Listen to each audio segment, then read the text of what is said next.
السلام علیکم سر. السلام علیکم سر. سر کافی لمبے عرصے بعد آج منظر عام پر آ رہے ہیں, کیسا لگ رہا ہے؟ آزادی بڑی نعمت ہے. تھوڑا سا 2 منٹ پلیز. جس ملک کے اندر عدل کا نظام ٹوٹ جائے, ہمارے اپنے بچے ججز کے بیڈ روم تک پہنچ جائیں, اس ملک کی تباہی یقینی ہے. اس لیے ہم کہتے ہیں کہ اس کا حل, جس کو انگریزی میں پینسیا کہتے ہیں, صرف اور صرف ایک لیڈر ہے جس کا نام ہے عمران خان.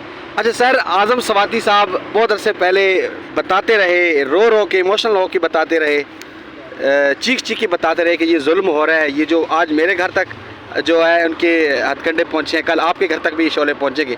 لوگوں نے یقین نہیں کیا, لوگوں نے اس کو مذاق میں, حکومتوں نے مذاق میں اڑایا, آپ کی گورنمنٹ نے. تو کیا سمجھتی ہیں آج یہ سامنے واضح ہو چکا ہے؟ میں نے چیف جسٹس بندیال صاحب کو کہا تھا, ویڈیو پیغام دیا تھا کہ میرے بچوں کے جو شعلے میرے گھر تک پہنچے ہیں, میں اس دن سے ڈر رہا ہوں. خوف کرو بندیال صاحب اس دن سے جب کہ یہ شعلے پاکستان کے ہر چھوٹے بڑے جج کے بیڈ روم تک پہنچیں گے.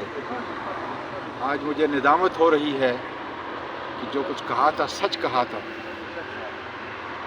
لیکن سر شرم سے جھک رہا ہے.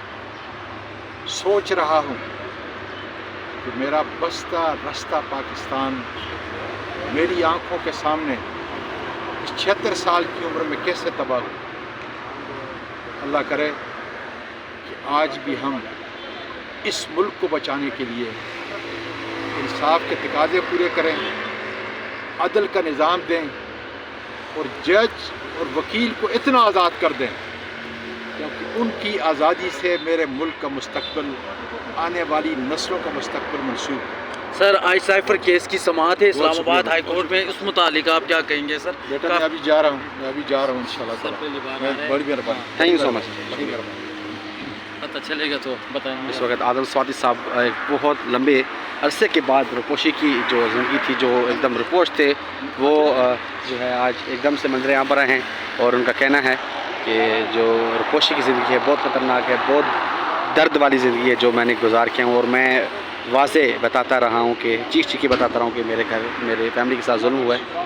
آج پھر ایک دم منظر عام پر آئے ہیں.